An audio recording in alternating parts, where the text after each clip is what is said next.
Everyone, it is Monday, April 28th, and we are doing another edition of Ball Cap Bible Study.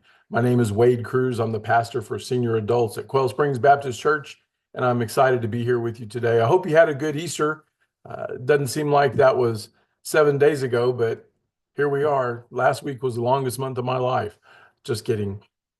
Today, I'm rocking the Chicago Cubs ball cap. I'm on a desert road, and I'm not really on a desert road. It's just the artificial intelligence that's what AI thinks a desert road looks like. But I wanted to talk about the road to Emmaus. I got this hat about 10 years ago on a road trip, on a mission trip to Chicago with our youth choir at church. Tommy and Andy were with me, or I was with them as they were on the trip. And it was one of the best trips ever. We came back with like 247 professions of faith as the choir went around and sang at juvenile detention centers and presented Christ. And James Bradford is an incredible music minister, and he preached and as much as he could, as much as they would let them in public facilities. And out of that 247, about 50 of them were staff, which is amazing. So they raised their hands and said that they were uh, making a profession of faith today, that they were going to follow Christ and that kind of thing. So today, since we're past the resurrection, we're going to talk about a post-resurrection event. It's a pretty neat story found in Luke. It has lots of nuances, has also a little bit of speculation. I want to intrigue you a little bit, make you think today, I hope. It's a little lengthy in narrative form, but I'm gonna read it and then we'll come back and talk about it. Okay, the road to Emmaus. That same day, two of them were going to a village called Emmaus, about 7 miles from Jerusalem. They were talking with each other about everything that had happened. And as they talked and deliberated, Jesus himself came up and walked along with them, but their eyes were kept from recognizing him. He asked them, "What are you discussing so intently as you walk along?" They stood still with sadness on their faces.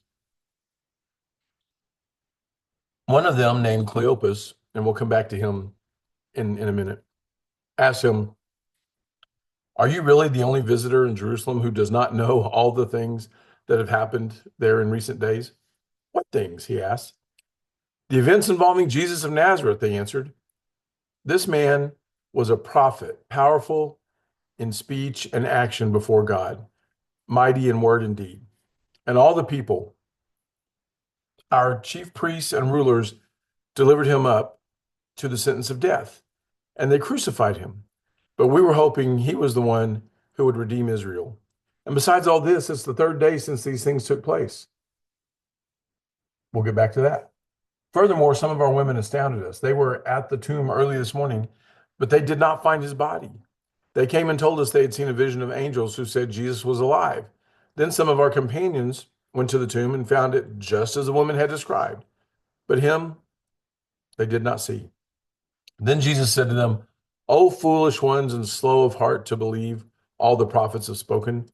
Was it not necessary for the Christ to suffer these things and then enter his glory?" And beginning with Moses and all the prophets, he explained to them what was written in all the scriptures about himself. As they approached the village where they were headed, he seemed to be going farther. But they pleaded with him, "Stay with us, for it is nearly evening and the day is almost over." So he went in to stay with them. While he was reclining at the table with them, he took bread, spoke a blessing, and broke it and gave it to them. Then their eyes were opened and they recognized Jesus, and he disappeared from their sight. They asked each other, "Were not our hearts burning within us as he spoke with us on the road and opened the scriptures to us?" And they got up that very hour and returned to Jerusalem. There they found the 11 and those with them gathered together and saying, "The Lord has indeed risen and has appeared to Simon." The two told what had happened on the road and how they had recognized Jesus in the breaking of the bread. That's significant. Okay, let's go back to the beginning. So this is post-resurrection, and I want you to think about how important the tomb was.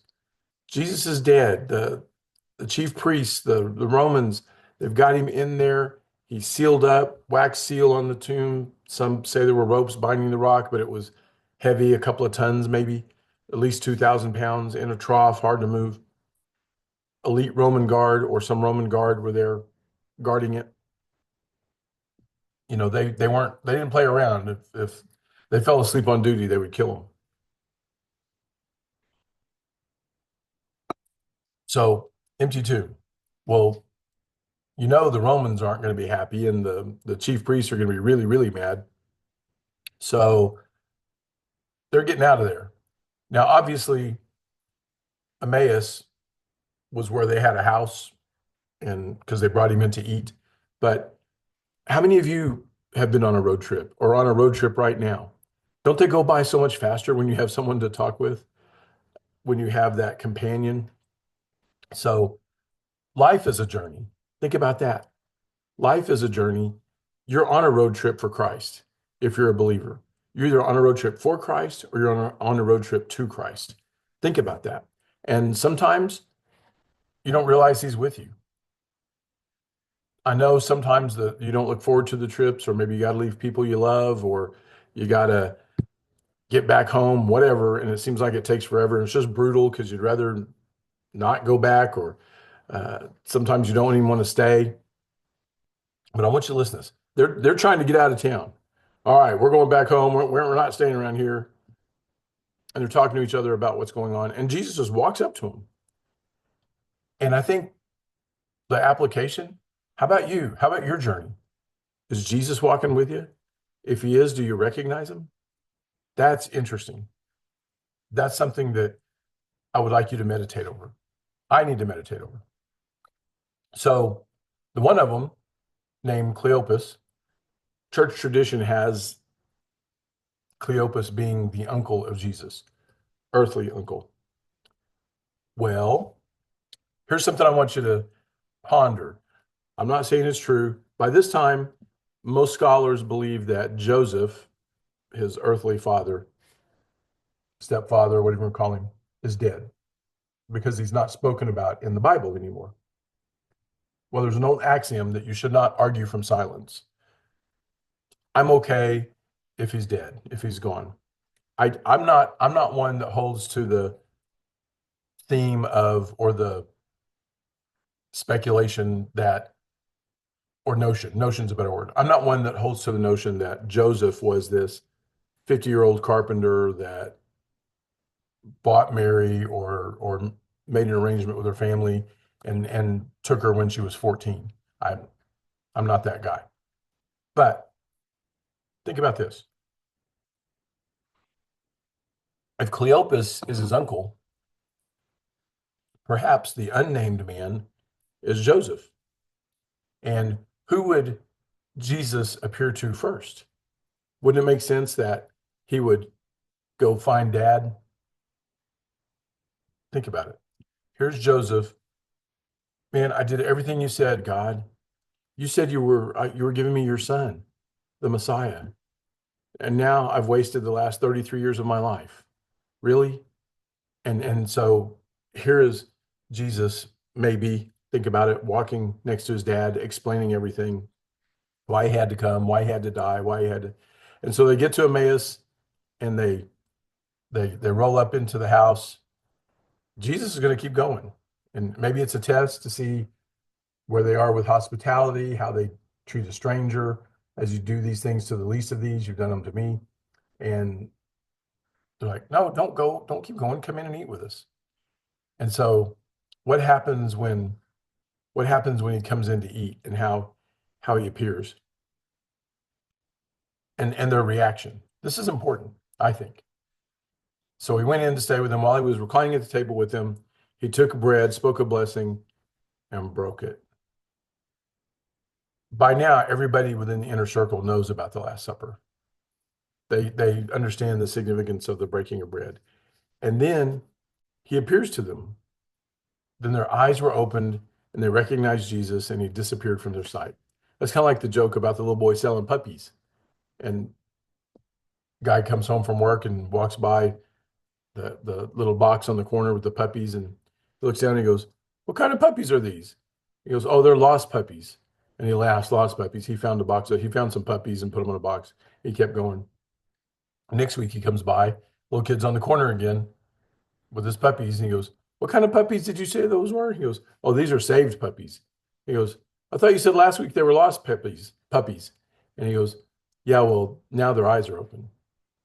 So we need to pray that God would open our eyes, that we would see Jesus right with us, that we would know he is in our midst, that we would feel his presence in a real way, that we would honor. Now, how about the reaction? Do you get excited anymore when one of those God things happens, when the Lord blesses you, especially, or and not like a brag where you just got to go, "Hey, you're not gonna believe what God did for me today." No, like, wow, God's still amazing. God's still in the business of miracles. God, even little things like that thing I was waiting for in the mail that came, a week early, or whatever, or my kids called me and they're coming back, and my best friend is coming to see us, whatever. So here we go. They asked each other, "Were not our hearts burning? When was the last time your heart burned over the word of the Lord, over a special message just for you, a special word that God gave you? That have you ever been reading the Bible and I've read this section 100 times, and then all of a sudden, pow, this verse jumps up at you, and you're like, how come I haven't seen that before? How come just now I'm getting this truth? Because you're in a different place on your road, on your journey, and now that means more than it did when you hadn't been at this place. So it's really neat. But where's your excitement? Where's your heart burning? Where do you have to tell somebody?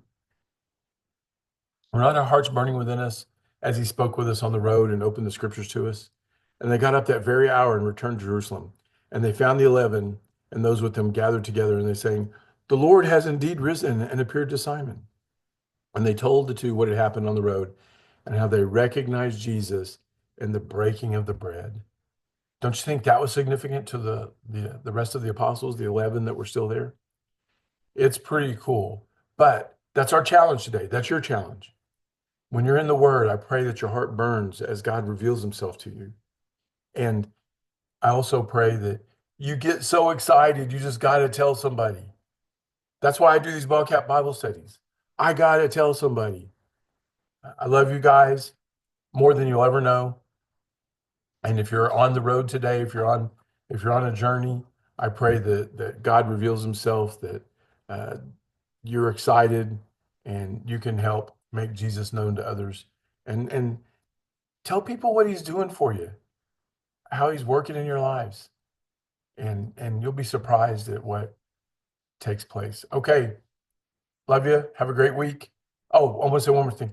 Thank you for watching and clicking and liking and doing all this stuff. We had 140 views last week. That's amazing. And maybe people were fired up about Easter. I don't know, but I hope we can take this to 150, or eventually. I'd love someday if 1,000 people all over the country were watching this. So thank you to my friends and family in South Carolina and other places. Got friends in New Mexico, got people all over watching this. So we'll keep making it go up. All right. Have a great week. Love you. See you in May.